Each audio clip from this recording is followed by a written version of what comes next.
Doctor Gavisiddappa Patil, ರಾಜ್ಯ ಪ್ರಧಾನ ಕಾರ್ಯದರ್ಶಿ, ಬೌದ್ಧ ಸಾಹಿತ್ಯ ಪರಿಷತ್ತು ಮತ್ತು ಸಾಂಸ್ಕೃತಿಕ ಪರಿಷತ್ತು, ಕಲಬುರಗಿ.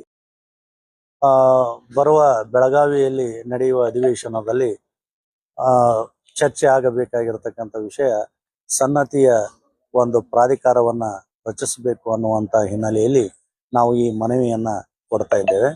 ಈಗಾಗಲೇ ಸನ್ನತಿ ಪ್ರಾಚೀನವಾಗಿರತಕ್ಕಂಥ ಬೌದ್ಧರ ಕೇಂದ್ರವಾಗಿದ್ದು ಮತ್ತು ಬೌದ್ಧರ ಪವಿತ್ರವೂ ಕ್ಷೇತ್ರವೂ ಕೂಡ ಆಗಿದೆ.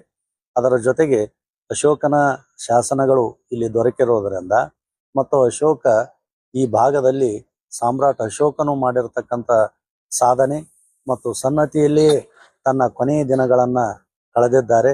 ಅದರ ಜೊತೆಯಾಗಿ ಅವರು ನಿಧನ ಹೊಂದಿದ ಮೇಲೆಯೂ ಕೂಡ ಅಶೋಕನ ಸಮಾಧಿಯು ಕೂಡ ಇಲ್ಲೇ ಇದೆ ಎನ್ನುವಂತ ಪ್ರತೀತಿ ಇದೆ. ಇದರ ಬಗ್ಗೆ ಹೆಚ್ಚಿನ ಸಂಶೋಧನೆ ಆಗಬೇಕಾಗಿದೆ. ಆ ಹಿನ್ನೆಲೆಯಲ್ಲಿ ಸನ್ನತಿ, ಅದರ ಪಕ್ಕದಲ್ಲಿರತಕ್ಕಂಥ ಕಣಗನಹಳ್ಳಿ ಮತ್ತು ಆ ಸುತ್ತಮುತ್ತಲಿರುವ 9 ಶಿಲಾಶಾಸನಗಳ ಒಂದು ರಕ್ಷಣೆಯನ್ನ ಮಾಡಬೇಕು. ಅದಕ್ಕಾಗಿ ಈ ಒಂದು ಪ್ರಾಧಿಕಾರವನ್ನ ಸನ್ನತಿ ಅಭಿವೃದ್ಧಿ ಪ್ರಾಧಿಕಾರ ಅನ್ನುವಂಥದ್ದನ್ನ ಪ್ರಾರಂಭಿಸಿ ಸರ್ಕಾರ ಕೂಡಲೇ ಈ ಒಂದು ಪ್ರಾಧಿಕಾರವನ್ನ ರಚಿಸಬೇಕು ಅಂತಂದೇಳಿ ನಾವು ಕರೆಯನ್ನ ಕೊಡ್ತಾ ಇದ್ದೇವೆ.